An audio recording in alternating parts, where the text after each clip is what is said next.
अज्ञान की वृत्ति बिना भगवद वाक्यों का मनन किए, बिना भजन किए ये नष्ट नहीं होती है। मान लीजिए प्रार्थना, ये राग द्वेष की वृत्तियों को छोड़िए और भगवान की शरण में हो जाइए तो परम सुखी हो जाएंगे। दूसरा कोई रास्ता नहीं है। अगर हम दूसरा कोई रास्ता सुख का चयन करते हैं तो परिणामतः वो दुख रूप ही मिलता है। अगर आप प्रभु की शरण में होकर भजन करें तो दुखालय संसार भी मंगल भवन बन जाए, दसों दिशाएं आपके लिए आनंदमयी हो जाए। अगर हम अपने कर्म के बल से सुख चाहेंगे तो नहीं मिल सकता, कर्म योग से सुख मिल सकता है। योग भगवत चरणारविंद में चित्त वृत्ति का समाहित होकर समर्पित हो जाना। अगर प्रभु से संबंध नहीं है तो वो कर्म है, और जहां प्रभु से संबंध स्वीकृत हुआ, भगवत भाव हुआ, वही कर्म योग बन जाता है। और कर्म योग परमानंद प्रदान करता है, और कर्म ये दुख ही प्रदान करते, चाहे जिस लोक में जाए उसको कभी शांति नहीं मिलती। बड़े बड़े पुण्यवान हैं हमसे भी ज्यादा, तो जहां अन्य लोकों में गए वहां उनका बड़ा सुख देखा, वहां भी जलन हो रही, वहां भी ईर्ष्या है, वहां भी मात्सर्य है। तिनके से लेकर ब्रह्मलोक तक सब माया का प्रपंच फैला हुआ है।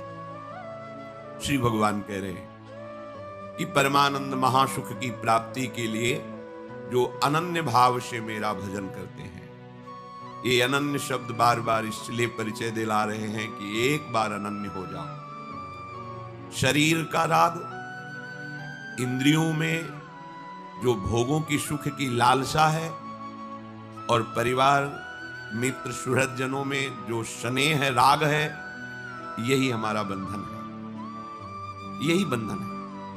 अगर इसको आप बंधन मान लेंगे तो मुक्त होने की इच्छा होगी, पर आपने तो इसे सुख मान लिया, बंधन मानते ही नहीं है, तो परिणामतः दुख ही दुख भोगते चले जा रहे हैं। कल एक भगत जी कह रहे थे अश्रु प्रवाह करते हुए, वृद्धावस्था है, मेरी पत्नी पधार गई, पर रात दिन उसकी याद आती है और मैं रोता हूं। विचार कीजिए, शरीर तो चला गया लेकिन शरीर की स्मृति बनी है, और इतनी जोर की बनी है कि उनको अशयी हो रहा है वियोग। धन्यवाद का पात्र उसी समय जी हो जाता है जब ऐसी स्थिति प्रभु के लिए हो जाती है। सच्चिदानंद प्रभु की स्मृति में वो रोता है तो जगत पावन करने वाला बन जाता है। कोई भी निरंतर हमारे साथ नहीं रह सकता, हमारा शरीर भी हमारे पास नहीं है अब भी, केवल तुम मान रहे हो। ये प्रतिपल मृत्यु का ग्रास होता जा रहा है। जैसे अंजुली को चाहे जितना जोर बांध करके जल लो, वो जल क्षीण ही होता चला जाएगा। ऐसे ही तुम्हारी आयु प्रति क्षण नष्ट हो रही है, प्रति क्षण मृत्यु का ग्रास बन रही है। आपको समझ में नहीं आ रहा।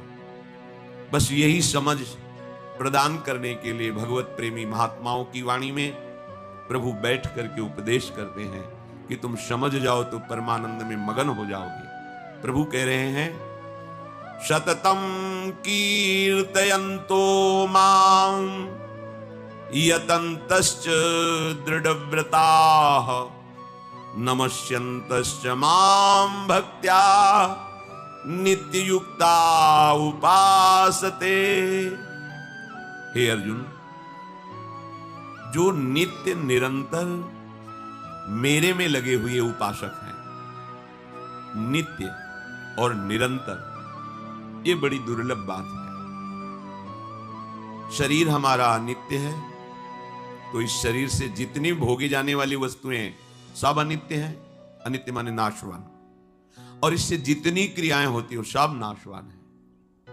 नित्य हमारा स्वरूप है, नित्य हमारे आनंददाता प्रभु हैं।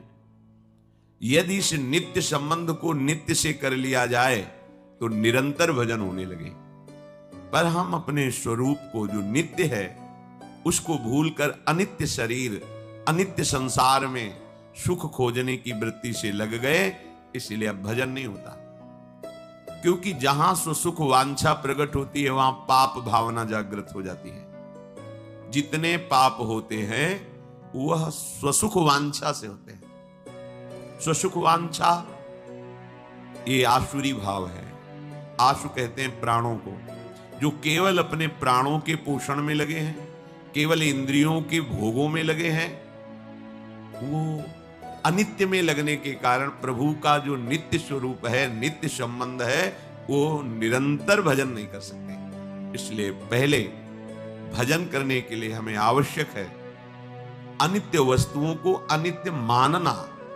यदि गलती को गलती मान लोगे तो सुधार हो जाएगा, और गलती को गलती ना मानकर उसे गुण बुद्धि से तो कभी सुधार होने वाला नहीं। हम लोगों की सबसे बड़ी गलती ये हो गई है कि शरीर को मैं मान करके भोगों में सुख है, स्नेह संसार में सुख है, बस ये बहुत बड़ी भूल है, और सब हम इसी में विचर रहे हैं। ऐसा नहीं है कि कोई दो चार से भूल हुई हो। भूमि परत भा ढाबर पानी, तिम जीवहि माया लपटानी। जैसे आकाश से निर्मल जल गिरता है, पृथ्वी का स्पर्श होते ही मलिन हो जाता है, ऐसे ही जीवात्मा जो निर्मल परमात्मा का अंश है, इस शरीर में आते ही वो मलिन भाव को प्राप्त हो जाता है। देह भाव को प्राप्त होना ही ये मलिनता है, क्योंकि इसी से सारी मलिनताएं प्रकाशित होती हैं। दुराचार प्रवृत्तियां, अभक्ष पदार्थों को खाना, हिंसा आदि वृत्तियां, चोरी, नाना प्रकार के आसुरी भाव इसी में छिपे हुए हैं, देह भाव में। हमें जब तक प्रभु के चरणारविंद का आश्रय और उन्हीं को केवल अपना मानना ऐसा भाव नहीं आता, तब तक निरंतर भजन हो ही नहीं सकता। कितने भगत जन ऐसे मिलते हैं जो कहते हैं हमारा 24 घंटे भजन होता है, फिर इसके बाद वही बोलते रहते हैं, मैं बहुत अशांत हूं, मैं बहुत परेशान हूं, मन हमारा बहुत हमको जलाता है। क्या बोल रहे हो? निरंतर भजन और ये स्थिति मजाक कर रहे हो। निरंतर भजन होने लगे तो किसी की ताकत नहीं कि उसके हृदय में अशांति पैदा कर दे। आप झूठ से अपने को मान रहे हैं कि मैं निरंतर भजन करता हूं, क्योंकि निरंतर भजन करने वाले के शब्द ही नहीं निकलेंगे। जब मन प्रभु आनंद सिंधु में लगा है तो अशांत कैसे हो सकता है? मन अशांत है तो भजन किससे कर रहे हो? चित्त वृत्ति विक्षिप्त हो रही है तो चित्त वृत्ति संसार में लगी, प्रभु में कहां? अभी तुम मैं से जुड़े हुए शरीर को लेकर डोल रहे हो, निरंतर भजन कहां? निरंतर भजन तो जब प्रभु में और अपने में अंतर खत्म हो जाता है तब होता है निरंतर भजन। शरीर भाव का त्याग करके अपने अंशी प्रभु में प्रतिष्ठित हो गया, ब्रह्मविद ब्रह्मैव भवतु, भगवत स्वरूप हो गया, अब निरंतर भजन होता है। पर इसके लिए हमें प्रयास करना है, हमें प्रयास का अवसर दिया गया है। हम अधिक से अधिक मौन का आश्रय लें, कम बोले वाणी से। जितना समय हमें नाम जपने का मिले, खूब धैर्यपूर्वक, मन ना लगे तो भी वाणी से नाम जप कीजिए। मंत्र को तो वैखरी बोलने के लिए मना किया गया है, वाचिक, पर नाम को आप गुनगुना सकते हैं, जोर से गा सकते हैं, बोल बोल के जप सकते हैं, राधा राधा राधा राधा। लेकिन मंत्र को उपांशु से आगे नहीं बोल सकते। वाचिक मंत्र को बोलना ये गुरु अपराध है, क्योंकि गुरुदेव ने नियम दिया है कि मंत्र को बाहर उच्चारण न होने पावे, ओठ के अंदर ही जपे। पर नाम ऐसा महामहिम है कि आप उच्च स्वर स्तंभद सर्वदैव, ऊंचे स्वर से भी आप गा सकते हैं, मध्यम स्वर में भी गा सकते हैं, आप गुनगुना भी सकते हैं, आप ध्यान भी कर सकते हैं, आप मानसिक भी जप कर सकते हैं। तो इस सतत अभ्यास करने से असत संसार का चिंतन छूटे। बस खास बात यह है, जहां असत संसार का चिंतन छूटा तो हृदय में ऐसे आनंद की उमगन होती है कि अपने आप भजन चलने लगता है, फिर भजन करना नहीं पड़ता। जो श्री भगवान या कह रहे हैं दृढ़ व्रताहा, उसका दृढ़ नियम हो जाता है। प्राण छूट जाए तो बात अलग है, या गहरी सुषुप्ति अवस्था हो तो बस नहीं है, इसके अलावा उसका कभी भजन नहीं छूटेगा। और जिसका ऐसा भजन होता है तो सोवत हूं रसना रटे राधा कृष्ण सुनाम। हृदय में जब हमारी प्रभु की नाम की बार बार आवृत्ति होती है तो सुषुप्ति में भी नाम चिदानंदमय है, वो चलता रहता है, भले हमें बोध हो या ना हो, पर नाम चलता रहता है। नहीं हता परमो लाभो देहिनाम भ्राम्यतः मिहि यतो विंदेत परमाम शांतिम नश्यति संस्कृति। इस संसार में अनादिकाल से विभिन्न योनियों में दुख भोगते हुए हम भटक रहे हैं। हम भटकने के योग्य नहीं हैं। जैसे हम कहते हैं भगवत प्राप्ति योग के योग्य नहीं, जैसे हमारा शास्त्र कहता है आप भटकने के योग्य नहीं हैं। आप हमारे श्री हरि के लाडले हैं, हरि के दुलारे हैं। बस इस पक्ष में बीच में एक रकील खींच दी गई, इधर माया है, इधर प्रभु की भक्ति है। माया का खेल खेलो तो दुख, अशांति, क्लेश, बार बार जन्म मरण, और भक्ति का खेल खेलो तो सुख, शांति और अविनाशी स्वरूप में स्थिति, जन्म मरण की परंपरा नष्ट हो जाती है। हम चाहते हैं सुख, शांति, परमानंद, अमरत्व, कभी मरे ना, पर खेल खेलते हैं माया के पक्ष में, तो कैसे प्राप्त हो सकता है? हम भटकने के योग्य नहीं हैं, क्योंकि हम ज्ञान स्वरूप भगवान के अंश हैं। ये ज्ञान है कि हम भटक रहे हैं, पर उसका आदर न करके हम भटकने के मार्ग में ही आगे बढ़ रहे हैं। कैसे भटकन मिटे? बोले नाम संकीर्तनादन्य परमः उत्कृष्टाः लाभः अर्थो नहीं नैवास्ति। बिना कुछ जाने समझे बस तुम यदि नाम कीर्तन शुरू कर दो तो तुम्हारा भटकना मिट जाएगा। नैहता परमो लाभो, इससे बड़ा कोई लाभ नहीं। नाम चल रहा है, इससे बड़ा कोई लाभ नहीं। प्यारे, आपको लगता है कि एक दिन में हमने 1 लाख रुपए कमाए, ठीक है, पर आप पूरे दिन में 1 लाख कमाने पर एक बार भी भगवान का नाम नहीं लिया, तो पूरे जीवन में रोज 1 लाख कमाइए, और जब आप मरोगे शरीर तो छूटेगा, नाशवान है, फिर आपके पास क्या जाएगा? खाली हाथ हो गए ना, घाटा लग गया ना। तो हानि हरिवंश के नाम अंतर परे, लाभ हरिवंश उच्चरत बाने। आप जो कार्य कर रहे हो अगर उसे नाम जपते हुए करते तो लौकिक लाभ भी होता और पारलौकिक लाभ भी होता। नाम के बिना आपका वो लाखों रुपया जो कमाया है वो आपको सुख नहीं दे सकता, वो शांति नहीं दे सकता, वो आनंद प्रदान नहीं कर सकता। रुपये से आनंद नहीं मिलता, रुपये से अविनाशी पद नहीं मिलता, रुपये से जन्म परंपरा नष्ट नहीं होती, रुपये से दुख नहीं मिटाया जा सकता। आप कह दो कि रुपये से औषधियां मिलती हैं, रुपये से डॉक्टर अच्छे मिलते हैं, तो दुख क्यों नहीं मिटाया जा सकता? जब तक तुम्हारे पाप कर्म नष्ट नहीं हो जाएंगे तब तक डॉक्टर भी तुम्हें सुखी नहीं करेगा, औषधियां भी काम नहीं करेंगी, और जहां पाप कर्म वो नष्ट हुआ जिसके कारण दुख आया वो अपने आप शांत हो जाएगा। तो मूल बात पाप को नष्ट करना है। तो पाप कैसे नष्ट होता है? नाम संकीर्तनम यस्य सर्व पाप प्रणाम। जितने भी पाप हैं सब नष्ट हो जाएंगे। नाम संकीर्तनम यस्य, जिनका नाम कीर्तन संपूर्ण पापों को, तो संपूर्ण पाप नष्ट हुए तो दुख पूरा नष्ट हो गया। सच्ची मानिए, दुख हमें मिलते ही पाप कर्म से है। तो इसलिए नैहता परमो लाभ हो, कोई भी लाभ नाम के उच्चारण के बराबर नहीं हो सकता। आप भगवान का नाम ले रहे हैं, जिस श्वास में नाम ले रहे, धन्य हो गई वो श्वास। जिस मिनट में नाम ले रहे, धन्य हो गया वो मिनट। बाद में देखेंगे आप, क्योंकि अपने लोग नाम की कीमत नहीं जानते, ना तो विश्वास हो पा रहा है और ना हमें उसकी कीमत पता है। तो ऐसे लगता है संत जन ऐसे कहते रहते हैं। नाम बहुत कीमती वस्तु है, ये परिणाम में आपको समझ में आएगा। यद्यज्ञे विषम्यु परिणामे अमृतोपमम्, जिसकी शुरुआत विष जैसी लगे उसका परिणाम अमृत जैसा होता है। जैसे प्रातःकालीन ब्रह्म मुहूर्त में उठना, स्नान करके भगवत आराधन के लिए नाम जप, सत्संग, कीर्तन आदि, ये विष जैसा लगता है। और 8, 9, 10 बजे तक सोना, ये अमृत जैसा लगता है।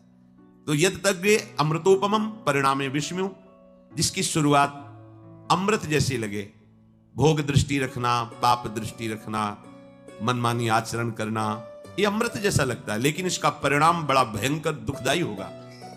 और संयम में रहना, मन को रोकना, इंद्रियों को गलत विषयों के भोग में न जाने देना और नाम जप करना, ये विष जैसा लगता है, लेकिन परिणाम में अमृत मिलेगा। परिणाम में अमृतोपमम्। नैहता परमो लाभो देहिनाम भ्राम्यताम ही, इस संसार में भ्रमित लोगों को परम लाभ प्रदान करने वाला ये नाम है। नाम यतो विंदेत परमाम शांतिम नश्यति संस्कृति ही, ये सब आवागमन के चक्र को मिटा करके परम शांति परम सुख प्रदान करने वाला नाम है। यथा कीर्तनात् परमाम शांति मोक्षम विंदेत तस्य संस्कृति जन्म मरणादि दुखम च नश्यति मोक्षो भवतीत्यर्थः। परम शांति परम पद आवागमन चक्र से मुक्ति ये स्वाभाविक हो जाएगी, आप केवल नाम जप कीजिए। तेष भाग्या मनुष्येषु कृतार्था नृप निश्चितम स्मरन्ति स्मारयन्तो ये हरिर्नाम कलौ युगे। मनुष्यों में वो परम धन्य है,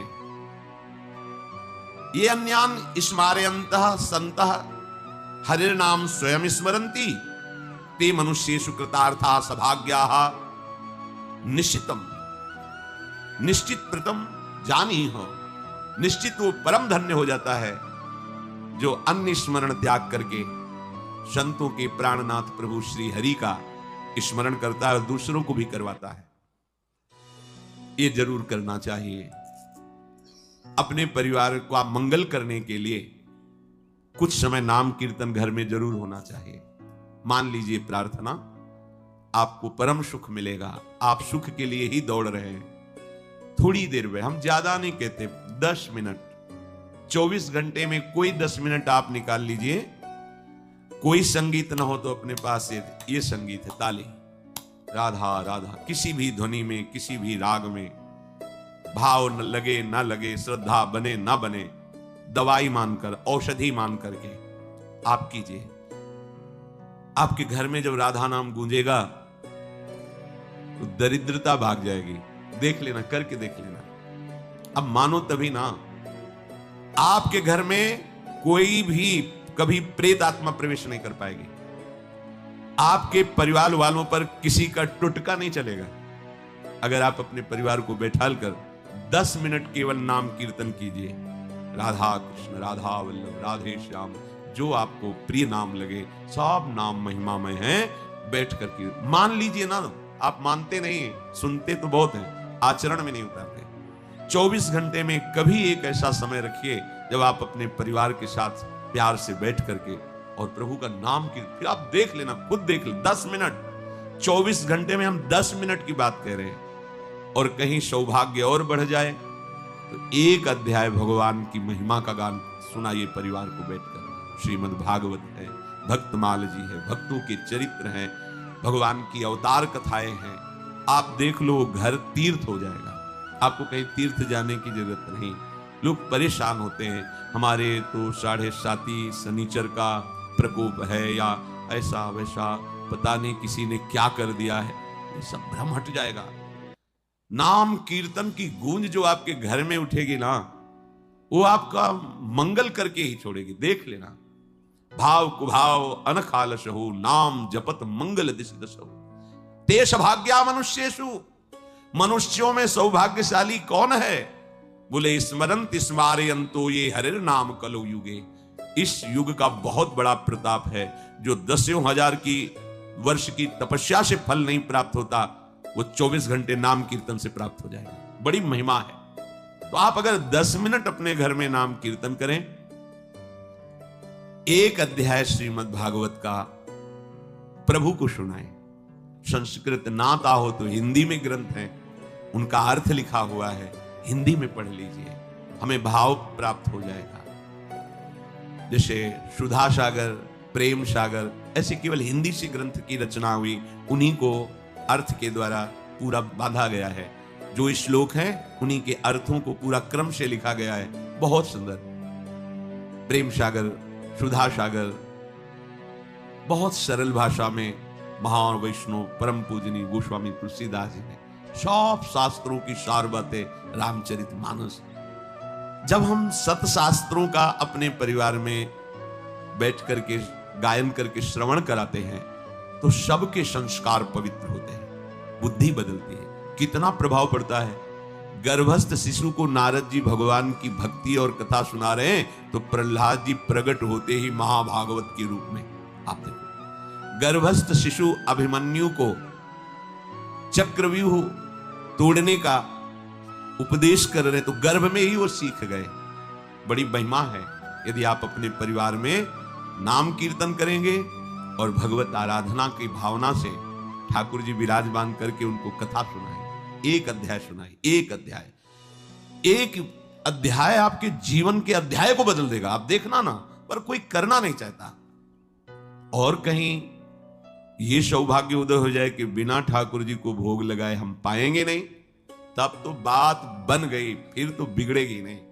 क्योंकि आहार से हमारा प्राणों का पोषण होता है और बुद्धि का प्रभावित होना होता है।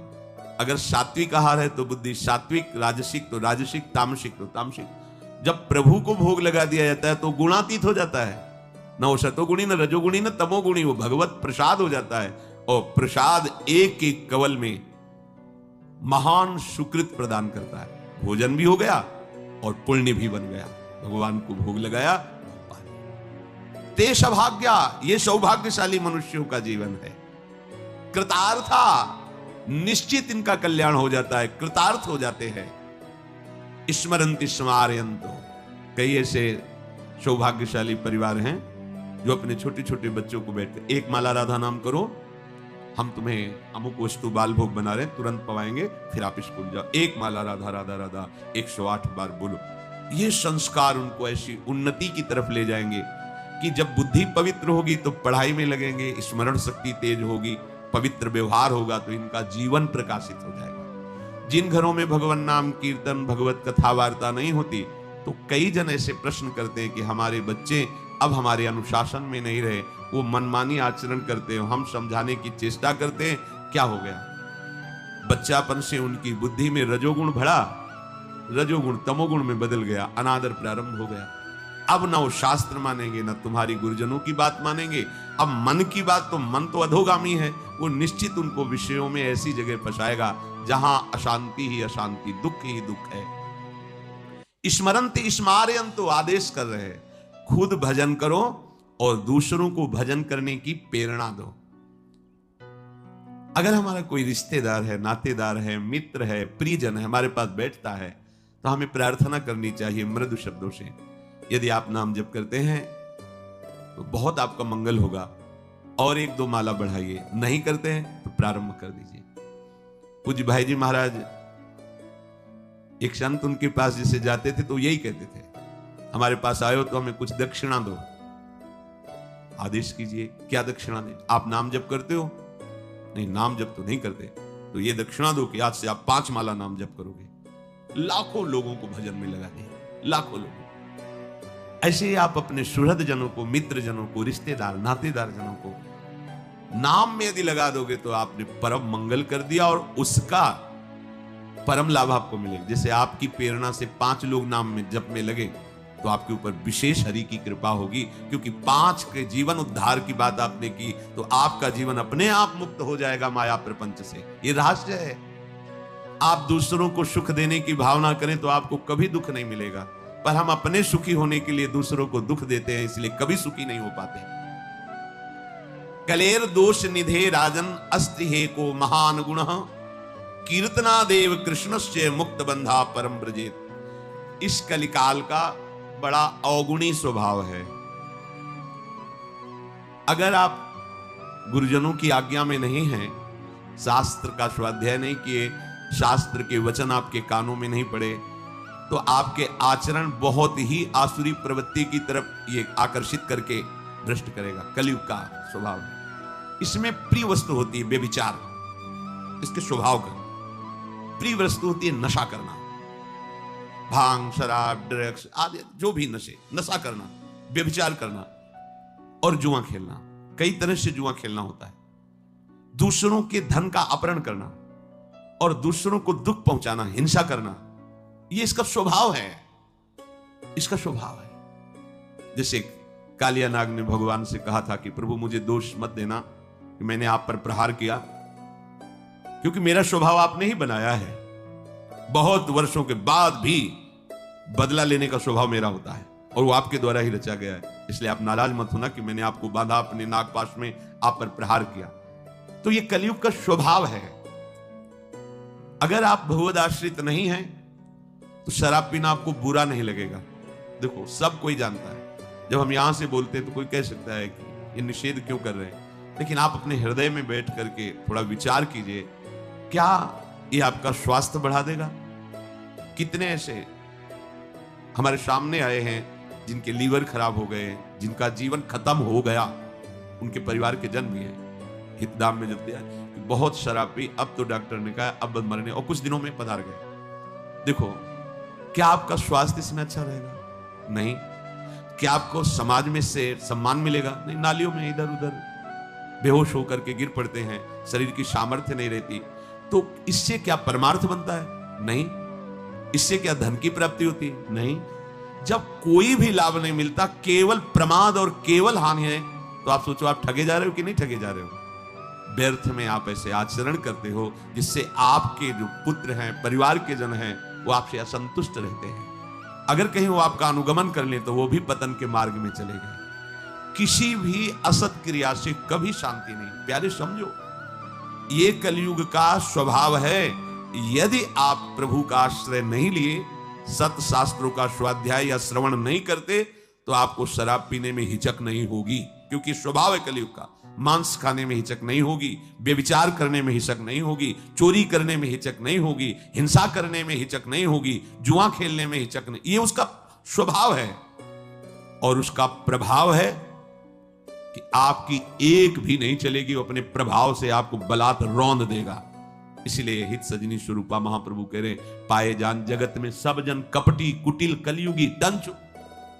तो कह रहे अगर इस कलयुग के प्रभाव से तुम्हें कोई बचा सकता है, तो इसका एक बहुत बड़ा गुण है। अगर इस कलयुग में नाम जप किया जाए, नाम कीर्तन किया जाए, तो इसका कोई भी स्वभाव या प्रभाव आप पे। हमारा महत्व भाव शरीर में बैठ गया है, शरीर की सुख सुविधा में बैठ गया है, संसार को हम सत्य मानने लगे हैं, जीने की प्रबल आशा हो गई है, मरने से भय लगता है, दुख विपत्तियां घेरे हुए हैं। ये अविद्या का खेल हमने स्वयं स्वीकार कर लिया। किसी ने हमें फांसा नहीं है, हम स्वयं फंस गए हैं। बंधेउ कीर मरकट की नाई, हमने स्वयं सुख भोग की लालसा से अपने को फंसा लिया। अब वास्तविक सुख क्या है, चरम सुख क्या है, हमारी आंतरिक मांग क्या है, ये हम नहीं जान पा रहे। बस सामने दृश्य को देखा और टूट पड़े, सुख भोग लेंगे, हम सुखी हो जाएंगे। ये भ्रम है। तुम किसी प्रकृति जनित रचना से कभी सुखी नहीं हो सकते, क्योंकि तुम परमात्मा अंश हो, तुम अपने अंशी की खोज कर रहे हो। भ्रम से तुम नाना प्रकार के दृश्य पदार्थों में, परिवर्तनशील नाशवान पदार्थों में अपनी मांग पूरी करना चाहते हो, नहीं हो सकती। क्यों? क्योंकि तुम चिदानंद अंश हो, तुम्हें चिदानंद सुख चाहिए। ये प्राकृतिक सुख अनेक जन्मों से भोगते चले आए, अगर कहीं इसमें हमारा विश्राम होता तो आज तक हम सुखी हो जाते। भगवत कृपा से संत समागम प्राप्त होता है, पर कैसी मलिनता बुद्धि की है कि संत समागम में जाकर के हम यही जानना चाहते हैं कि वो उपाय बताओ जिससे हमें मांगे हुए भोग प्राप्त हो। भोग भोगने वाला शरीर जो निश्चित नष्ट हो जाएगा, वो नष्ट ना होने पावे। संसार में माना हुआ सुख हमें भरपूर प्राप्त हो। भ्रम मत रखना। अगर संतों की इसमें आस्था होती तो संत काहे को ही बनते। जिनमें उनकी आस्था नहीं है वो तुम्हें कैसे दे सकते हैं। एक अंधा कुएं में गिरने जा रहा हो तो कोई नेत्र वाला उसको कैसे ढकेल सकता है, कैसे जाने दे सकता है। ऐसे ही हम ज्ञान नेत्रों से अंधे हैं, इसलिए हम इस भवकूप में नाना प्रकार के सुख की लालसा से कूदने जा रहे हैं या कूद चुके हैं। संतों का समागम बचाने के लिए होता है, फंसाने के लिए नहीं होता। लोग पूछते हैं कि संतों का क्या चमत्कार है, दिखाओ अपना चमत्कार। संतों का वास्तविक जो भगवत प्रेमी महात्मा है, उनका स्वाभाविक चमत्कार प्रकट होता है। उनके दर्शन से, उनके संभाषण से, उनके सानिध्य से विकारों का नाश और भगवत चरणारविंद की प्रीति, विषयी मन का निर्मल हो जाना, भोगों की तरफ आकर्षित चित्त वृत्ति का भगवदाकार हो जाना, यह संतों का चमत्कार है। तुम्हारा कोई रोग ठीक हो जाए, कोई भोग मिल जाए, कोई परिस्थिति सुधर जाए, इसे संतों का चमत्कार मत समझना। ये प्रारब्ध भोग सुख और दुख, पुण्य और पाप से प्रकट होते हैं, इसमें किसी का प्रभाव काम नहीं करेगा। अगर ऐसा होता तो संतों के शरीर में कभी कष्ट ही ना होता। भ्रम में मत फंसो, भ्रम में मत फंसो कि कोई संत तुम्हारे शरीर को अजर अमर बना देगा, तुम्हें भोगों की बाहुल्यता मिल जाएगी। व्यर्थ में भाग दौड़ बंद करो। हां, वास्तविक तुम यदि महासुख को चाहते हो और मृत्यु के भय से बचना चाहते हो तो एकमात्र रास्ता है, प्रभु श्री हरि के चरणों का आश्रय ले लो। हरि स्मृति सर्व विपद विमोक्षणम। भगवान का भजन, भगवान की स्मृति निश्चित तुम्हें समस्त दुखों से बचा लेगी। भगवान की शरणागति, समुझ जाए शरण ते डरत ना काल डर। मृत्यु क्या चीज है?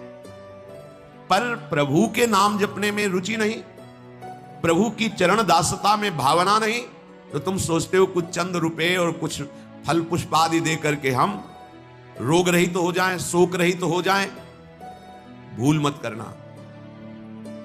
अगर शोक रहित होना है, रोग रहित होना है, तो एकमात्र उपाय है कृष्णाय वासुदेवाय हरे परमात्मने प्रणत क्लेश नाशाय गोविंदाय नमो नमः। गोविंद को नमस्कार करो और जिह्वा से पुकारो कृष्ण कृष्ण गोविंद गोविंद, राधा राधा राधा। निश्चित जन्म जन्म के अशुभ नष्ट हो जाएंगे, आप स्वयं परम सुखी हो जाएंगे, शरीर राग नष्ट हो जाएगा, ऐसा अद्भुत सुख मिलेगा, कृतकृत्य हो जाओगे।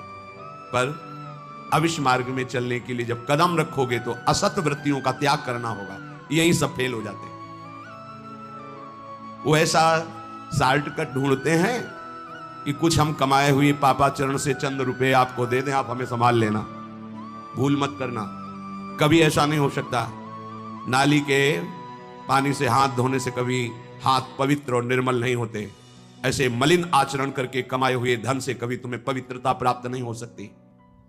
ये सब नाटकबाजी मन की है। वहां चलो वहां चलो, तुम्हारा सुधर जाएगा। कुछ नहीं सुधरेगा जब तक तुम सुधारना नहीं चाहोगे। तुम सुधारो अपने आप को।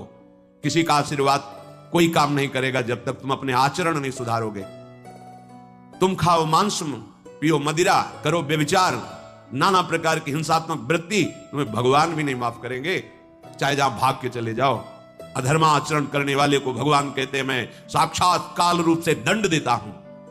शरणागत होकर नियम के अनुसार चलोगे तो भगवान तुम्हें दुलार करेंगे मां की तरह। यह सिद्धांत है।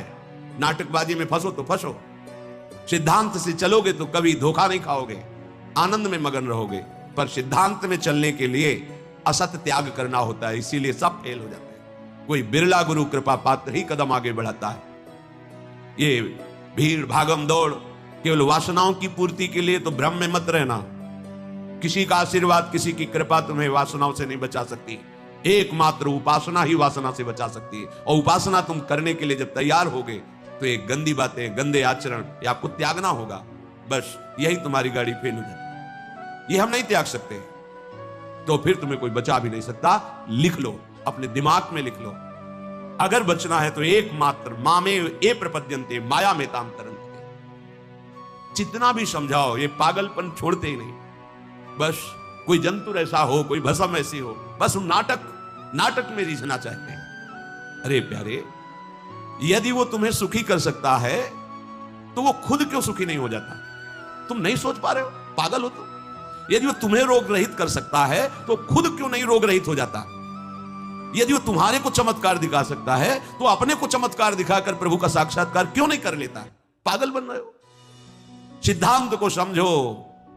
तब लगी कुशल न जीव कहूं, सपने हूं मन विश्राम। जब लगी भजत न राम कहूं, शोक धाम तज काम।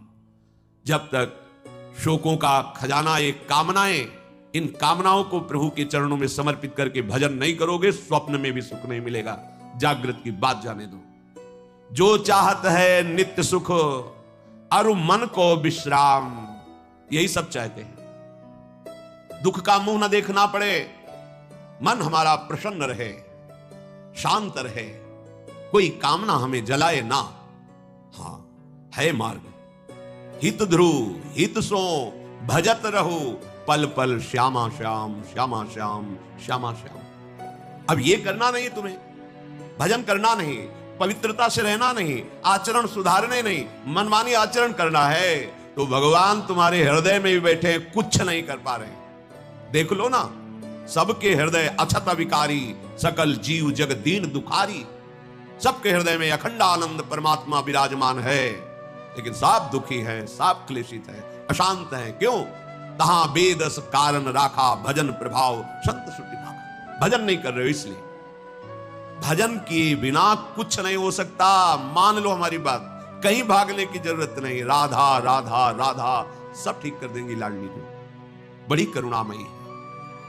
यदि आप भजन नहीं करोगे तो वारी मथे घृत होए बर सिकता ते बर तेल, बिनु हरि भजन न भवतरी, या सिद्धांत अपेल।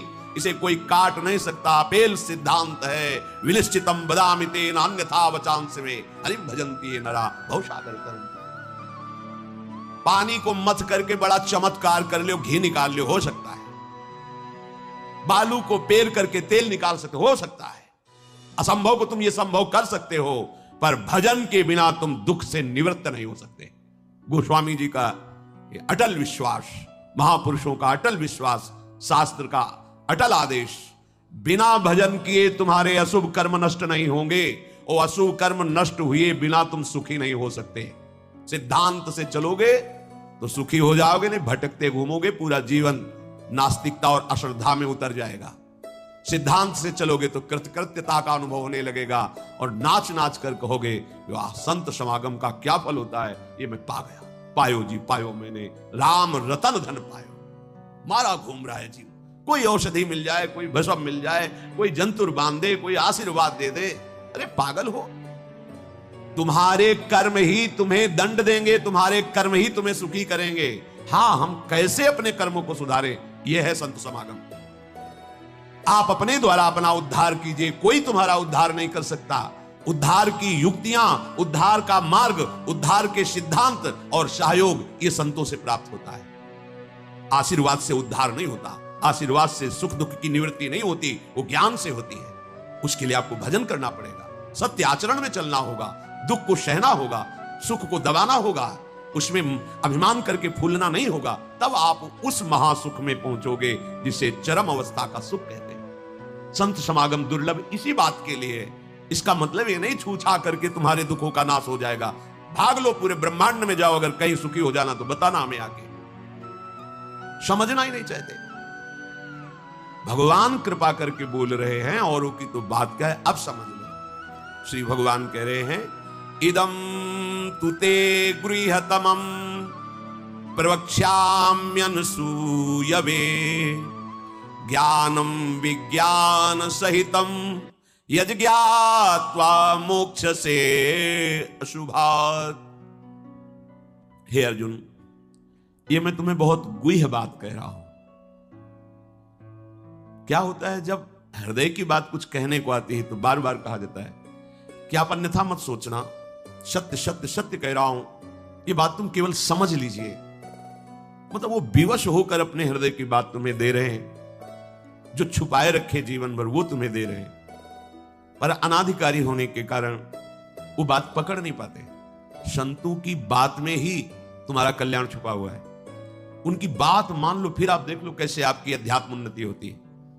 आप जो भी करेंगे वो अहम की धरा से होगा। अहम की धरा लोक लोकांतर तक ले जा सकती है, लेकिन जीवन मुक्त नहीं कर सकती। जीवन मुक्त होने के लिए अहम का विसर्जन चाहिए, वो होता है गुरु कृपा से, संतों के वचनों से।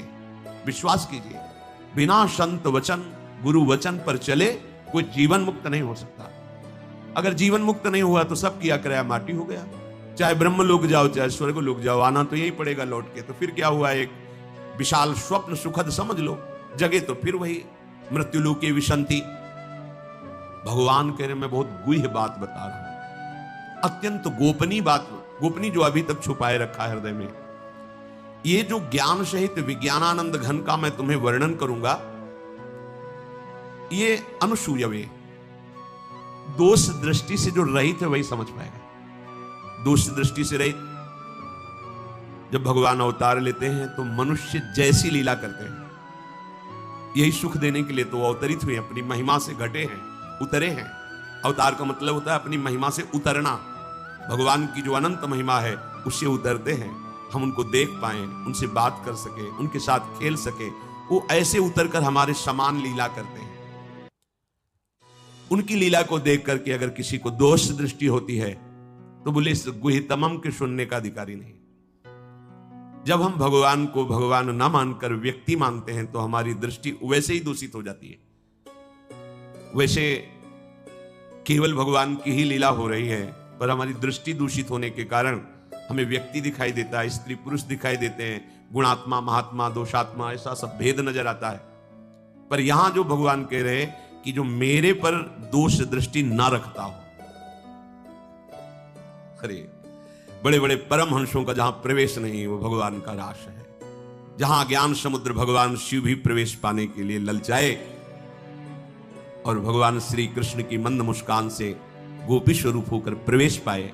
बोलो ज्ञान समुद्र भगवान शिव जिस रास रस के लिए ललचाए वो रास रस प्राकृतिक स्त्री पुरुष का मिलन हो सकता है क्या? पर अनाधिकारी किस तो क्या उपहास, ऐसा कहते हो। इसलिए भगवान यह कह रहे हैं कि जो अनुसूयवे प्रवक्ष्याम अनुसूयवे, जो मेरे से दोष दृष्टि नहीं रखता।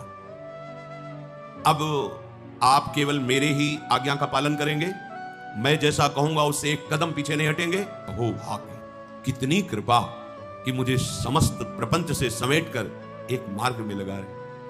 जहां श्रद्धा है तो वहां शब्द दूसरा भाव निकाल देगा, और जहां दोष दृष्टि वहां भाव दूसरा निकाल देगा। इसलिए श्री भगवान कह रहे मैं अत्यंत गोपनीय बात तुमसे कह रहा हूं हे अर्जुन।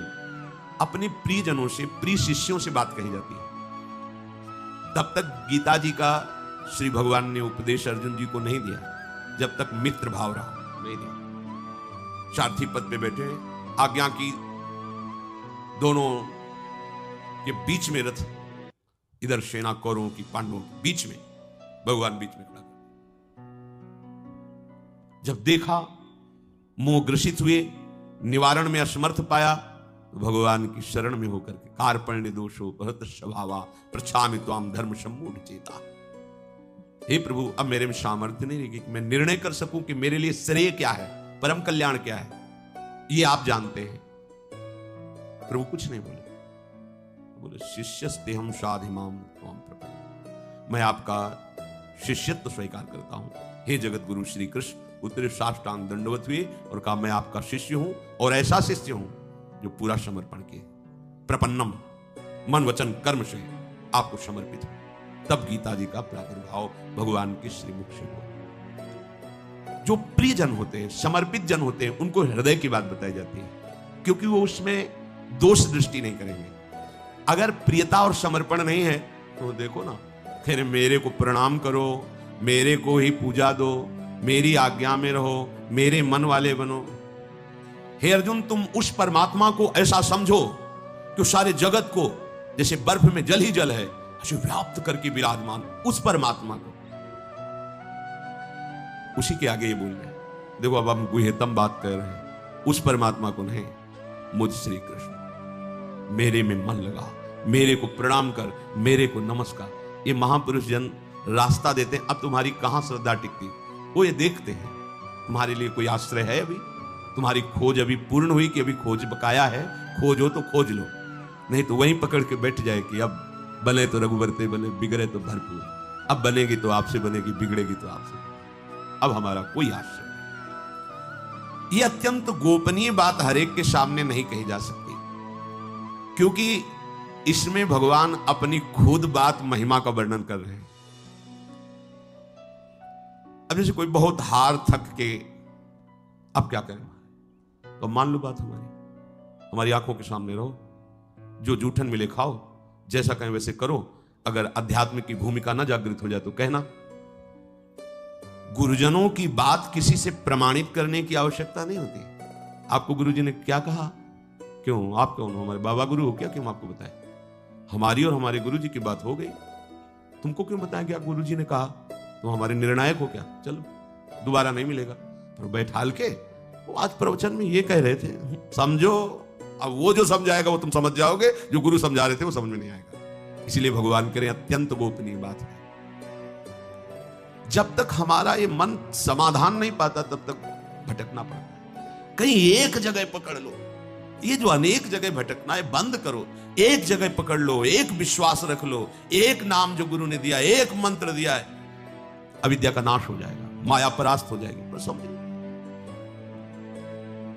दुकानें लगी हुई है, 4-6 दुकान घूम लेते हैं, चलो घूम लो, पर कहीं एक दुकान तो बांध लो कि हमें सारा माल यहीं से लेना है, तो तुम्हें छूट मिलने लगेगी। एक व्यवहार, हजारों की लाइन लगी, आने दो, ये पर्सनल ग्राहक है। ऐसे ही मेरे ईश्वर की दुकान में है सबका जीवन खाता। परिचय तो बना लो भगवान से, निहाल हो जाओगे। भटकना, हम जब ये बातें सुनते हैं ना तब लगता है कितनी हंसी की बात।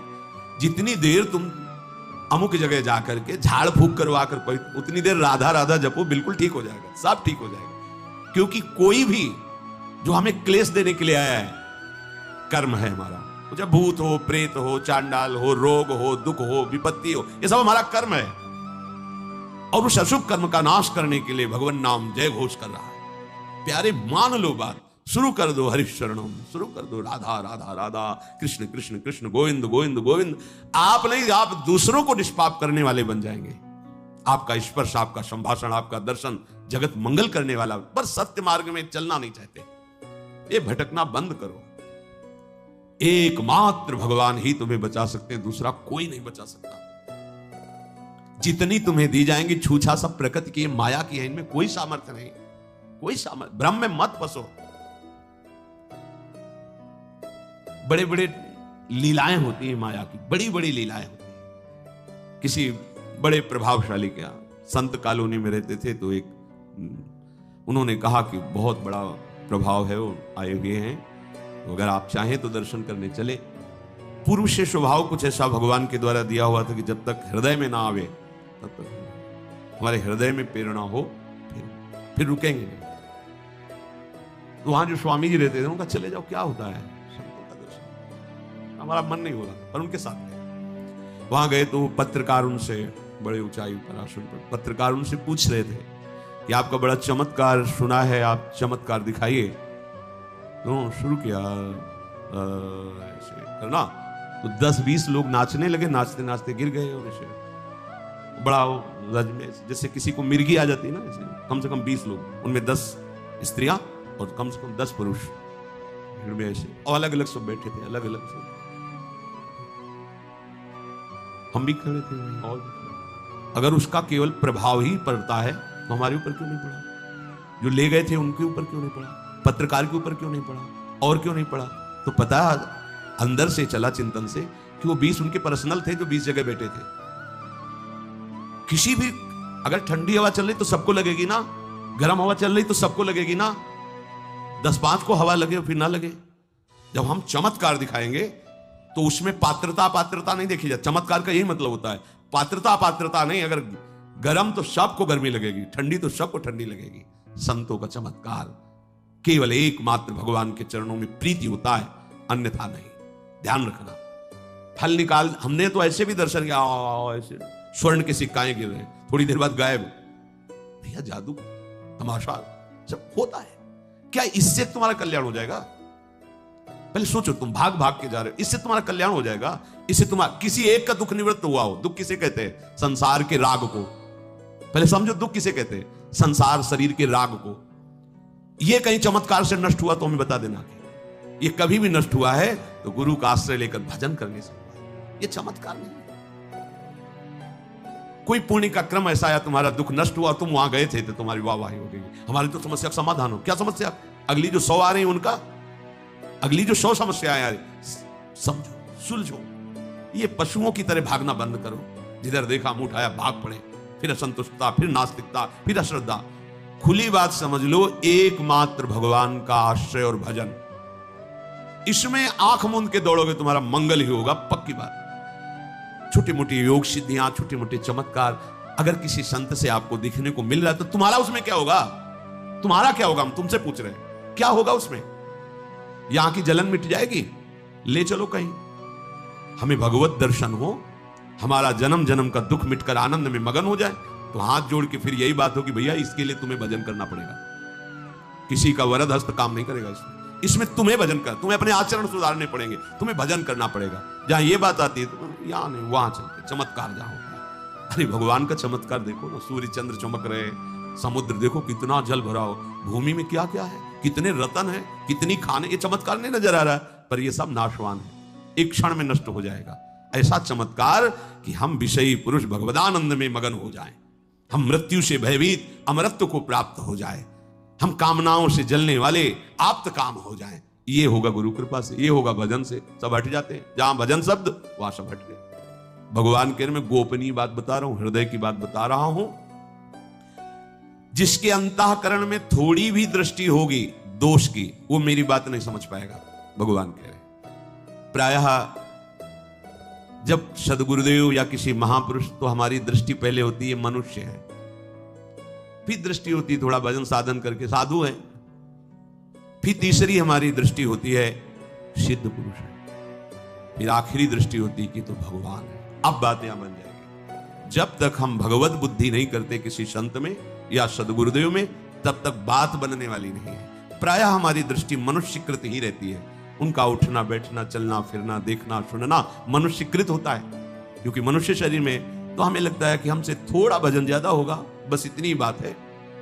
जब हमारी भगवत बुद्धि होगी, देखो भगवत बुद्धि हम पाषाण में कर लेते हैं तो भगवान का साक्षात्कार हो जाता है। वो पाषाण है पर हमारे भगवान है, तो भगवान मिल जाते हैं ना। तो अगर हम सदगुरु में, संत में, शास्त्र में भगवत बुद्धि करें तो भगवान नहीं मिल जाएंगे।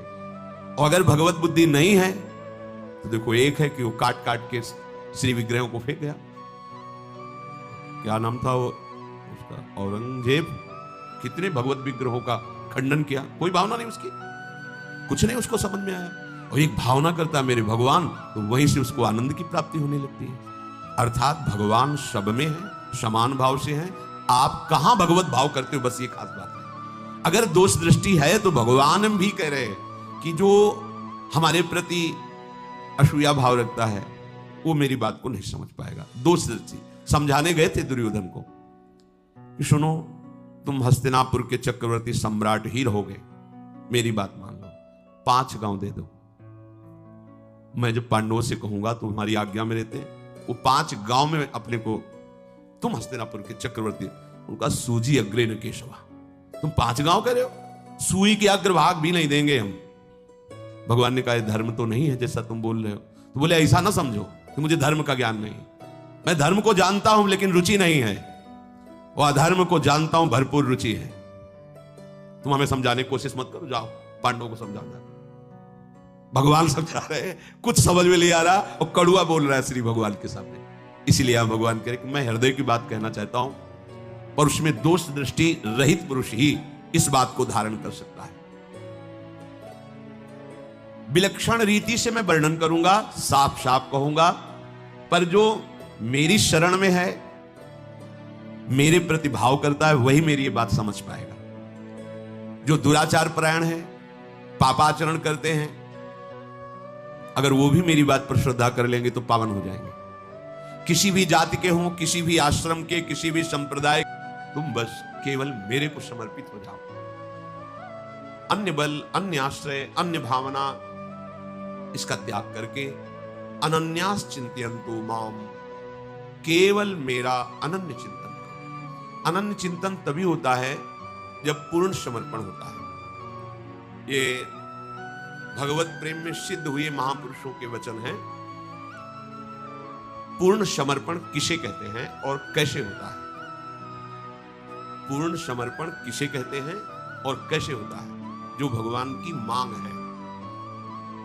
ये जना पर्युपासते, कैसे उपासना? अनन्यास चिंतयन्तु माम, अन्य का चिंतन भी न होने पावे। ये बड़ी दिव्य स्थिति है और बड़ी आनंदमय स्थिति। बेपरवाह, परमार्थ व्यवहार बनो कि ना बनो, परमार्थ की चिंता न व्यवहार की चिंता, न नरक का भय, न स्वर्ग मोक्ष की आस। कैसी महिमामय स्थिति, और ये समर्पण से प्राप्त होती है। ध्यान पूर्वक श्रवण करें और अपने आचरण में, अपनी एक एक वृत्ति में ये बात उतारें। वास्तविक पूर्ण समर्पण प्रभु करते हैं। हमें समर्पण की तैयारी करनी होती है। तैयारी हमें करनी होती है। कैसे करनी है? वो सब बना देंगे, संयोग बना देंगे, सदगुरुदेव मिला देंगे, सत्संग मिला देंगे, सब वो कर देंगे। आपको केवल राजी होना है। वो जैसा जैसा करते जाएं उसमें राजी हो जाओगे समर्पण के लिए, तो पूर्ण समर्पण प्रभु की तरफ होता है। वो करुणा करके हमें स्वीकार कर लेते, तभी हमारा पूर्ण समर्पण होता है। अगर हम चाहें भी पूर्ण समर्पण करना तो नहीं हो पाता है, क्योंकि मैं पूर्ण समर्पण अपने आप को करता हूं, इसमें अहंकार शेष है, अहंकार है, नहीं हो पाएगा। अभी है। जैसे एक शरणागत जन प्रश्न कर रहे थे एकांतिक में कि बहुत वर्षों से समर्पित हूं, फिर भी हमारे ऊपर दुख क्यों आ रहे हैं। ये समर्पण का शब्द है। तुम हो कौन? अब शरणागत। क्या समर्पण किया? देह, मन, वाणी, चेष्टाएं, अहम, सर्वस्व। अब आपका है क्या? कुछ नहीं। तो दुख किसको हो रहा है? अब बिल्कुल शून्य पे खड़े नजर आएंगे, शरणागति पे नहीं। इसीलिए पहले शरणागति को समझो। शरणागति एक नाटक नहीं है कि ऐसे बाहरी कंठी बांध ली, तिलक लगा लिया और फिर प्रभु को कोसे कि हम आपके शरणागत हैं, आपने हमारी विपत्तियां दूर नहीं की, आपने हमें दुख दिया, आदि आदि। नहीं नहीं, दुख का तो प्रवेश ही नहीं होगा। आप देखिए ना, अगर प्रभु की शरण में रहकर दुख मिलता है तो फिर दुख निवृत्त कहां होगा? इसका मतलब आप अभी उस शरणागति के सोपान पर नहीं पहुंचे जिसे शरणागति कहते हैं। अहंकार शेष रहता है, उस अहंकार को प्रभु स्वीकार करते हैं। जबरदस्ती तैयारी आप करें, रौंद देते हैं। अशरण जब हुआ तब शरणागति होती है। अभी तो हम समर्थ हैं, अशरण कहां है? देखो ना, आप समर्थ हैं, आपके पास धन है, बुद्धि है, ज्ञान है, बहुत कुछ है, अभी अशरण नहीं हुए। शरणागति तो प्रारंभ होती है जब सब जगह झांक के देख लेता है। स्वभाव इसका ये ऐसे नहीं होता। जब सब जगह देख लिया, कोई ठौर नहीं, कोई और नहीं, तब पुकारता है हरि शरणम, हरि शरणम। ये व्यवस्था प्रभु करते हैं, ये प्रभु करते हैं। प्रभु की शरणागति में देह, इंद्री, प्राण, मन, बुद्धि, अहंकार, ये सब यंत्र की तरह हो जाते हैं और प्रभु इन यंत्रों को अपने अनुसार चलाते हैं। देह, इंद्री, प्राण, मन, बुद्धि, अहंकार, इन पर कब्जा होता है हमारे करुणानिधान प्रभु का और प्रभु के अनुसार ये चलते हैं। अभी ये हमारे अनुसार चलते हैं, वासना के अनुसार, देहाभिमान के अनुसार, फिर प्रभु के अनुसार चलते हैं। प्रभु का जो विशुद्ध शरणागत होता है उसका हृदय लीला भूमि वृंदावन बन जाता है। उस अवस्था में लीला बिहारी युगल सरकार उसके हृदय रूपी निकुंज पर खेलने लगते हैं। वहां कोई कर्ता नहीं बचता है। प्रभु उसके तन मन पर स्वयं अधिकार करके यंत्रवत अपनी इच्छा के अनुसार उससे वर्ताव करवाते हैं। प्रभु के हाथ में उसका जीवन हो गया।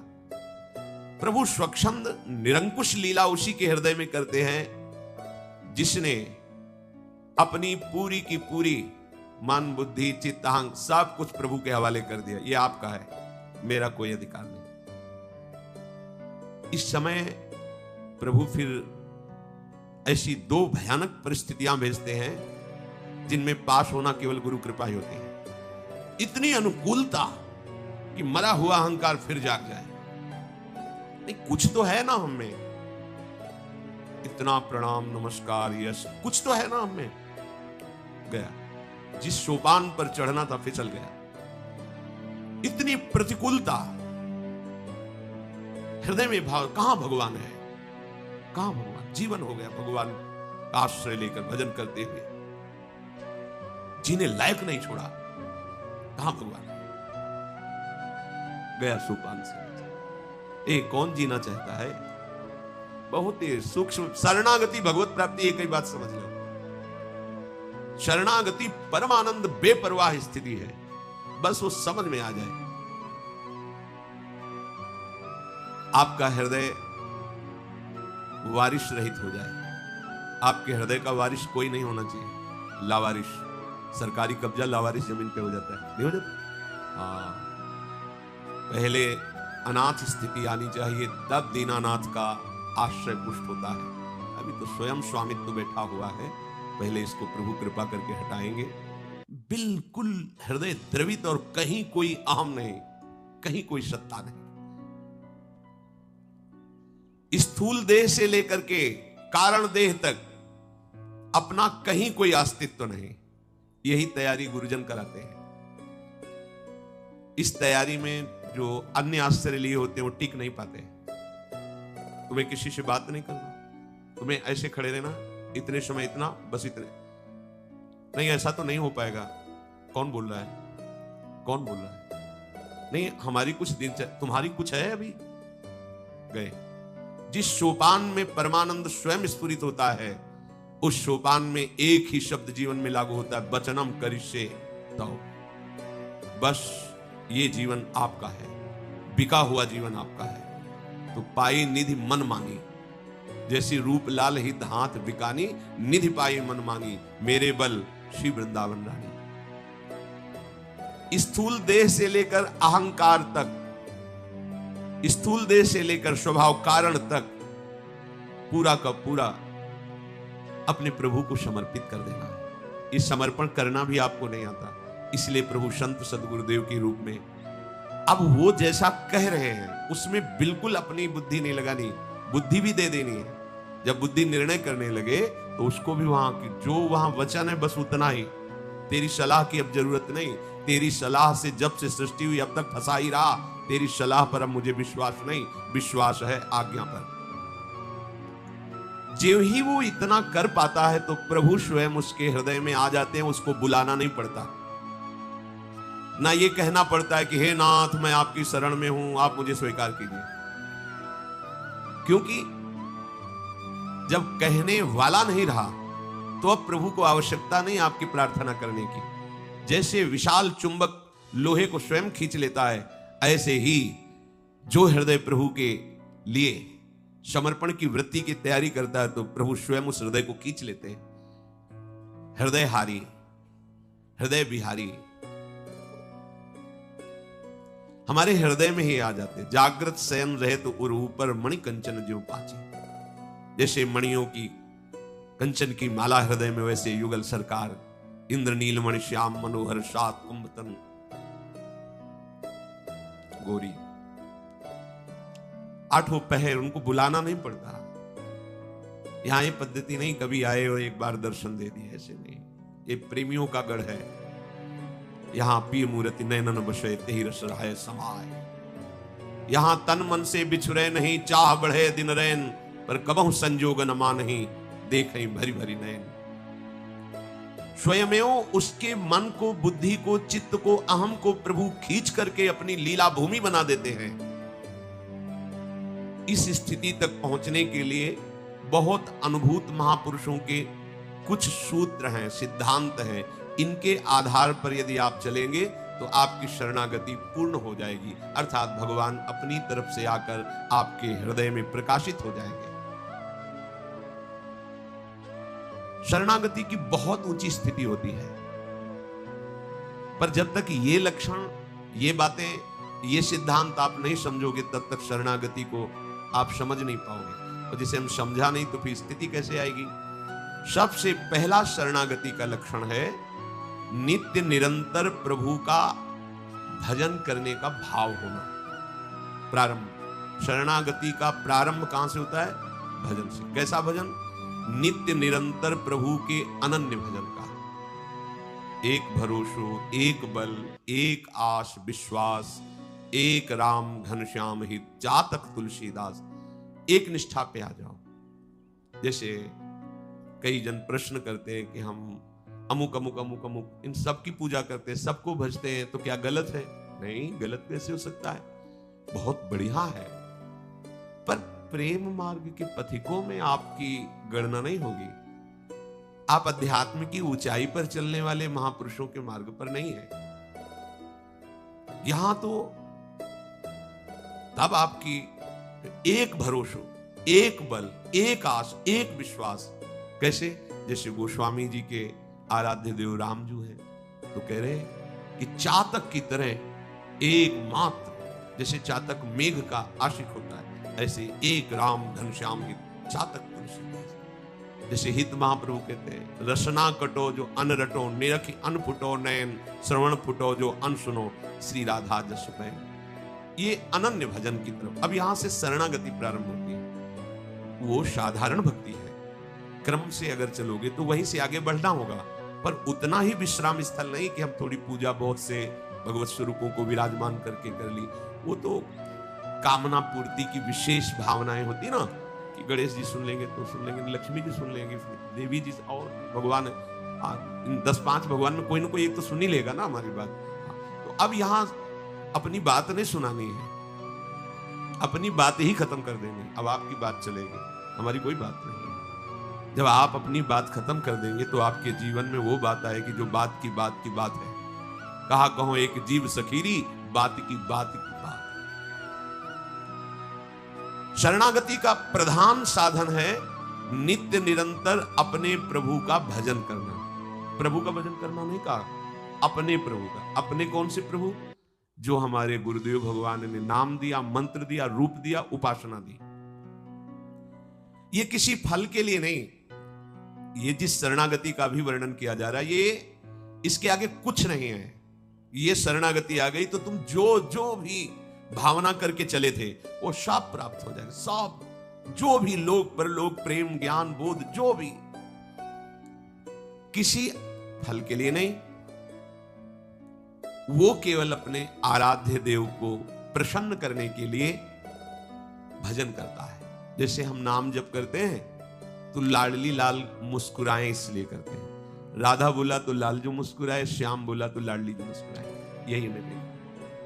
हम जो राधा वल्लभ बोलते हैं वो हमारे प्रिया वल्लभ, बहुत प्यारा नाम श्री लाडली जी को लगता है। वल्लभ श्री लालजू का नाम है, और राधा नाम तो लालजू का जीवन ही है। विवश होकर, प्रेम विवश होकर अश्रु प्रवाह करते राधा राधा। तो हम राधा वल्लभ बोलते हैं तो हमारे युगल सरकार को सुख पहुंचता है। हम नाम भी जब करते हैं तो युगल सुख के लिए करते हैं। जो अपने कल्याण के लिए, पापनाश के लिए, अन्य कामनाओं की पूर्ति के लिए भजन करते हैं, बहुत अच्छा है, पर वो यहां श्रेणी में नहीं है जहां की बात कर रहे हैं। यहां मोक्ष को भी ऐसे हल्का करके देखा गया है। ये महाप्रेम सुख की प्राप्ति की शरणागति की बात कर रहे हैं। इस भाव में प्रायः ज्यादा लोग भजन नहीं करते। जिस शरणागति की चर्चा होने जा रही, इस पर प्रायः लोग नहीं चलते, क्योंकि उनको शरीर सत्य लगता है, शरीर के रिश्ते नाते, भोग सामग्री सब सत्य लगती। तो जो सत्य है उसी पर महत्व है, और जहां महत्व है वही चाह है। तो भगवान का भजन बन गया साधन और साध्य बन गया संसार। वो रंग नहीं आया। वो इसीलिए ऐसा करने को बाध्य हैं, उनको करना ही पड़ेगा, क्योंकि उन्होंने संसार को सत्य माना है। जैसे कल सत्संग में चर्चा कर रहे थे, कल या परसों, कि सब जीने की तैयारी कर रहे हैं, मरने की तैयारी कौन कर रहा है? जो बहुत बड़ा कार्य है कि आगे अब हमें मरना ना पड़े, एक बार मरना ही पड़ेगा, तो हम ऐसी तैयारी कर लें कि फिर अब दोबारा मरना ना पड़े। वो है प्रियालाल के चरणों के समीप पहुंच जाना, जीते जी चिंतन में। जैसे जीवन धारण के लिए श्वास लेना अनिवार्य है, ऐसे ही मनुष्य शरीर प्राप्त होने पर भगवत प्राप्ति अनिवार्य है। अनिवार्य है, कोई दूसरा उपाय नहीं दुखों से निवृत्त होने का।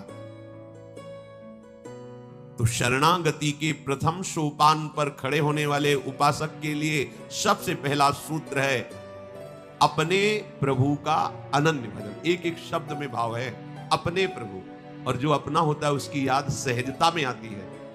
आपने प्रभु को अपना ना मानकर देह को अपना माना, अन्य को अपना माना, तो सहज में चिंतन हो रहा है अपने प्रभु का निरंतर भजन। अपनी प्यारी जू, अपने प्यारे जू, सोते जागते, उठते बैठते, खाते पीते, प्रत्येक क्रिया करते, श्वास लेते श्वास छोड़ते, आपका नाम जब चलना चाहिए, भजन चलना चाहिए। भजन का विराम तब होता है जब अन्य जगह सुख बुद्धि होती है, महत्व बुद्धि होती है, अपनापन होता है। ध्यान देना, आपका भजन तभी खंडित होता है जब भजन से बढ़कर किसी से अपनापन है, किसी में सुख बुद्धि है, किसी में महत्व बुद्धि है। देख लीजिए, हम कुछ देख रहे हैं, भजन छूट गया, इसका मतलब वो भजन से बढ़कर हुआ। हम कुछ खा रहे हैं, उसके स्वाद में भजन छूट गया, इसका मतलब भजन से बढ़कर स्वादिष्ट वो मुझे लगा। हम किसी से मिल रहे हैं, भजन छूट गया, इसका मतलब भजन से बढ़कर के वो हमारा प्यारा हुआ। ये सावधान। यदि किसी कारण से, थोड़ी असावधानी से, थोड़ी देर के लिए, क्षण भर के लिए भजन रुका, तो उसको इतना कष्ट होता है जैसे किसी का दम घोटा जाए तो कैसा लगेगा। सांस और मुंह बंद कर दिया जब कैसा लगेगा। इसलिए देवर्षि नारद जी ने लिखा है, तदर्पिता अखिलाचारिता तद विस्मरणेन परम व्याकुलतेति। जैसे मछली को जल से अलग करो तड़पने लगती है, ऐसे हृदय जलने लगे। एक क्षण हो गया, प्रभु का नाम छूट गया, अब उसको असहनीय हो गया। वो वस्तु, वो व्यक्ति, वो क्रिया जिससे भजन छूटा, अब भूल करके भी ऐसा नहीं होने देंगे। उसे ऐसी व्याकुलता होती कि वो भजन छोड़ ही नहीं सकता। तद स्मरणे परम व्याकुल, वो परम व्याकुल। देखो, हम शरणागत जन हैं, व्यर्थ के कामों में अपने इस प्रियालाल का भजन छोड़ देते हैं। व्यर्थ के, न लोक के लायक न परलोक के लायक, ऐसी क्रियाओं में, ऐसे दर्शन। आप टीवी देख रहे हैं, ना लोक में तुम्हारे काम आएगी न परलोक में काम आएगी। यार, टीवी देखने से पेट भर जाएगा तुम्हारा? टीवी देखने से तुम्हारा पुण्य बढ़ेगा क्या? टीवी देखने से तुम्हारा हृदय पवित्र होगा क्या? आप और भी गेम, ताश, इतना समय व्यर्थ नष्ट करते हैं लोग। अब मान लो, आप पहले पुराने जमाने में 10-20 लोग बैठ के ताश खेल, अब तो मोबाइल समर्थ है, किसी की जरूरत नहीं, लगे हैं उसे। अंतर्मुख कब हो गए भैया? कब अपने हृदय विहारी प्रभु को अपने हृदय में देखने की? बाहर तो तुम्हारी दृष्टि पूरी मोबाइल में है, हर चीज। अब इतनी बहिर्मुख वृत्ति हो गई कि 5 मिनट एकांत शांत आंख मूंद के नहीं बैठ सकते। अगर 5 मिनट भी है तो मोबाइल में लग गए। आप कहां के पथिक हो? आप कहां पहुंच रहे हो? ये तो ध्यान दीजिए। आपके चिंतन को घसीटने के लिए, आपको बहिर्मुख करने के लिए माया ऐसे यंत्र भेजेगी, व्यक्ति भेजेगी, पदार्थ भेजेगी, घटना भेजेगी। आपको अंतर्मुख रहना है। तदस्मरणेन व्याकुलतेति। आप तो आनंदित हो रहे हैं विस्मरण करके, तो आप शरणागत हैं। पहले ही लक्षण में आप फेल हो रहे हैं। जब हम भजन का ये स्वरूप समझते हैं, नित्य निरंतर भजन करने का प्रयास करते हैं, तो भगवान हमारे चित्त में ऐसी सामर्थ्य दे देते कि निरंतर भजन होने लगता है। ध्यान दीजिए, जब हम नित्य निरंतर भजन करने के लिए व्याकुल होते हैं, अभ्यास में तत्पर होते हैं, प्रभु से रोते हैं कि देखो हम इन भोगों में परास्त हो रहे हैं, आपका चिंतन छूट जाता है, तो वो कृपा करते हैं, चित्त में ऐसी सामर्थ्य देते हैं। चित्त के अधिष्ठात्र देवता भगवान वासुदेव श्री कृष्ण है। वो चित्त में ऐसी सामर्थ्य दे देते हैं कि निरंतर चिंतन होता। मुरारी पादार्पित चित्त वृत्ति। अब प्रभु के सिवा कोई कल्पना ही नहीं उठती। जैसे जो इस प्रथम सोपान पर नहीं खड़े हैं, वो उपासक देखें, मन एक रचना करता रहता है फालतू की, कभी भयावह, कभी सुखद, कभी भोगों की, कभी वो चलता रहता है। बस इसी को तो नष्ट करना साधना है, इसी को रोक देना साधना है, उसमें भागवतिकता भर देना साधना है। जब चित्त में प्रभु ने सामर्थ्य दी, तो अब चित्त में कोई कल्पना ही नहीं, मनोराज्य ही नहीं होता। इतनी गुंजाइश किसी एक वृत्ति में भी नहीं रह गई कि क्षण भर के लिए वो प्रभु को भूल जाए, किसी और से अपनापन कर सके। बस जहां ऐसी प्रथम भजन की स्थिति आई, अब उसके अंदर ऐसा त्याग बढ़ता है। जो हम लोग परेशान हैं, ये भोग, ये विकार हमें परेशान करता है, ऐसा त्याग बढ़ता है। कई बार कहा गया है ये बात, त्रिभुवन विभव हेतवे प्यकुंठ स्मृति रजितात्म सुरादिभिर विमृग्यात् न चलति भगवत पदारविंदा लव निमेषार्धमपि यह स वैष्णवाज्ञा। बड़े बड़े महापुरुष जिनकी खोज करते रहते हैं, जिन भगवत पादारविंदों की प्राप्ति के लिए बड़ी बड़ी साधनाएं करते रहते, प्राप्त करना बड़ा कठिन है। ऐसे त्रिलोकीनाथ भगवान श्री हरि के जो स्मरण में इतनी महत्व बुद्धि रख दिए हैं कि त्रिलोकी के संपूर्ण वैभव के देने पर भी वो आधे पल के लिए, आधे क्षण के लिए भी प्रभु का चिंतन नहीं छोड़ते। वही महाभागवत है। इस कोटि का त्रिलोकी की संपत्ति, त्रिलोकी। दूसरा सोपान शरणागत भक्त का। पहला भजन, ऐसा नियम निष्ठ भजन, चलते फिरते, उठते बैठते, सोते जागते, खाते पीते, हर ये पहली शरणागति की सोपान स्थिति। शरणागति से बढ़कर कोई स्थिति नहीं, आप समझ लो। पहली सोपान स्थिति, बस अगर एक भी आ जाए तो सब अपने आप आ जाएंगे। एक भी पकड़ लो, नियम निष्ठ होकर एक बात पकड़ लो, सब बात बन जाएगी। अब एक उपासक बोले कि किसी संत भगवान ने कहा है कि भगवान तो बड़े ठाठ बाट से रहते हैं और सुबह तक सोते हैं, तो अब आप कहते हैं कि 2 बजे जग जाओ, 4 बजे जग जाओ। भगवान को जब सोने के लिए दिया गया तो हम तो उनके बच्चे हैं, हम भी सोते हैं 8-9 बजे तक। आप तो ऐसा कहते। प्रश्न किया था एक, नींद जो होती है ये तमोगुण जनित होती है। भगवान त्रिगुणातीत है। अरे बाबरे, भगवान का भजन करने वालों को नींद नहीं परास्त कर सकती। तमोगुण जितना अधिक होगा उतने नींद तुम्हें परेशान करेगी। भगवान का भजन त्रिगुणातीत है। ऐसा नहीं है कि किसी भी परिस्थिति में तुम्हें ऐसा महसूस हो कि मैं कमजोर हूं। नाम श्री हरिवंश नाम बल, हरिवंश नाम बिसरे न छिन, श्री हरिवंश सहाय बल। हरिवंश भरोसे भय निडर नित गर्जत हरिवंश बल। ये देखो 8 पैर हमारे हैं, इसलिए हम 8 पैर की पूरी वृत्ति सेवा में लगे। इसलिए नहीं जानते हो, देखते देखते कल्प बीत जाते हैं। दोनों युगल सरकार ऐसे देखे मुस्कुराए, कितने समय तक कल्प व्यतीत हो गए। यहाँ राजभोग श्रृंगार शयन भोग सब 4 घंटों में एक एक लीला में कल्प के कल्प व्यतीत, वन विहरण हो, कल्प के कल्प व्यतीत हो गए। गलबहियां दिए हुए कुंज निकुंजों में विहरण कर रहे हैं। प्रिया हमारी अष्टपहर है हमारी इस मृत्यु लोक में, इसलिए हमारे 8 पहर प्रभु में समर्पित हो। तो वैसी दिनचर्या महापुरुषों ने बताई। हम नींद लेते हैं, इसलिए हम प्रिया प्रीतम को भी शयन कराते हैं। अब बोले प्रिया प्रीतम सो रहे हैं, हम कैसे राधा बोले, वो तो जग जाएंगी ना। जग, नाम कीर्तन नहीं बोलना, जग जाएंगे ना प्रिया प्रीतम। एक भाव स्थिति के जब पहुंच गए तो उसमें आप ये बात समझेंगे। अभी आप प्रभु को लेकर के इस बात में नहीं कि प्रभु बड़े ठाठ बाट से रहते हैं, तो हम भी बड़े ठाठ बाट से रहें और खूब सोए, खूब खाएं पिए, तो वैसे ही विषय में आ सकते थे और आसक्त हो गए। देखो थोड़ा सावधानी पूर्वक चलना पड़ेगा, बातों से नहीं होगा। अब संतों की मस्ती होती है, कौन संत किस स्थिति में कहां क्या बोलता है, उसकी एक अपनी महिमा है और तुम उनकी बातों को समझ नहीं पाओगे। बोले अब हम थोड़ी भजन करते हैं, हमारा भजन भगवान करते हैं, खुद करते हैं, राम करते हैं। अब कितनी ऊंची स्थिति, आपको यही बोलोगे। तो बोले थे एक संत, हमें भजन नहीं करना हो तो राम हमारा भजन करते हैं।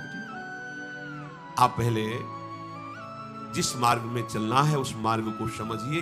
बड़े बड़े महापुरुष बड़ी ऊंचाई से बात करते हैं। अब हरिराम व्यास जी कह रहे हैं, काहू के बल भजन को, किसी को भजन का बल है, किसी को आचरण का बल है, जितेंद्रियता संयम नियम आदि पवित्रता व्रता। हमको तो इन सब का कोई भरोसा नहीं। एकमात्र महारानी जी के गोरे चरणों का भरोसा। पैर पसार के आराम से सो रहा हूं। सो रहे हैं, सोवत पाव पसार, तमोगुणी वृत्ति में थोड़ी, भरोसे पे निश्चिंत हो जाना, ये संबोधन है। हमें भजन का भरोसा नहीं, पता नहीं मूर्छित हो छूट गया तो, अभी मूर्छित हो गए तो उस समय भी गोरे चरणारविंद का संबंध हमें श्री जी की प्राप्ति कराएगा। संबंध का विस्मरण नहीं होता, संबंध से ही आगे की योनि प्राप्त होती है। समझो, जो संबंध लेकर मूर्छा हुई वही जागरण पर आपको अनुभव में आएगी। ऐसे ही जो संबंध लेकर आप मरे वही आगे आपको अगली योनि में पहुंच। तो हमारा संबंध है लाडली जी से, तो हमारा संबंध लाडली जी की प्राप्ति करे। ये कितनी ऊंची स्थिति में बात कर रहे हैं। वहां पहुंचने के लिए प्रथम सोपान, अब द्वितीय सोपान। हमारे प्रभु ही सब रूपों में हैं। ये छोटी मोटी बात नहीं। शरणागति जिसे कह लिया कि हम तो शरणागत हैं, अब हमारा क्या कर्तव्य है, अब तो प्रभु योगक्षेमम भाव में हम तुम भोगो विषय मनमानी पापाचरण करो, मनमानी करो, और जब कहीं तुम पर शासन करने की बात आवे कि आप अपना सुधार के, तो बोले शरणागत है। वही है सोई जो राम रचि राखा, को करी तर्क बढ़ावे शाखा, प्रभु की इच्छा के बिना एक पत्ता भी नहीं हिलता, तो मेरा जो कुछ भी है वो सब प्रभु से ही हो रहा है। अपने मनमानी आचरणों की पुष्टि करने के लिए विशुद्ध स्थितियों के शब्दों का प्रयोग किया जाता है। ये चालबाजी मत करो, मोहि कपट छल छिद्र न भावा, सीधे चलो तो पहुंच जाओगे परमानंद स्वरूप प्रभु के पास। समस्त संसार प्रभु से उत्पन्न हुआ है, प्रभु में ही निवास कर रहा है और प्रभु में ही लीन हो जाएगा। ये उत्पत्ति स्थिति और विनाश की जो लीला है इसमें विकृति दिखाई देती है, पर लीला पुरुषोत्तम भगवान इसमें समान भाव से विराजमान है। भगवान गीता जी में, अन्य शास्त्रों में, संतों के अनुभव में इसी रूप में आए हैं। केवल पहले प्रभु ही थे, मध्य में प्रभु ही हैं, बाद में प्रभु ही रहेंगे, बीच में जो दिखाई दे रहा है सब प्रभु ही हैं, पर हम जान नहीं पा रहे। दूसरे में कह रहे हैं कि जब आप भजन करोगे तो ये स्थिति, दूसरा सोपान अपने आप आ जाएगा। क्या? सब मेरे प्रभु हैं। जिनके द्रग हरि रंगी रंगे, ही हरि रहे समाए, नभ जल अवनि अनिल अनल, सब में श्याम दिखाए। कहीं न जाए मुख सो कछु, श्याम प्रेम की बात, नभ जल थल चर अचर सब, श्याम ही श्याम लखात। को काशों के ही विधि कहा, कहे हृदय की बात, हरि हेरत ही हरि गयो, हरि सर्वत्र लखात। हरि हेरत ही हरि गयो, तो हरि सर्वत्र लखात। पहला सोपान निरंतर भजन। जब निरंतर भजन होने लगता है तो हमारे सब यंत्र पवित्र हो गए, मन बुद्धि चित्त अहंकार, और जगत में प्रभु के सिवा कुछ नहीं है, ऐसा अनुभव होने लगा।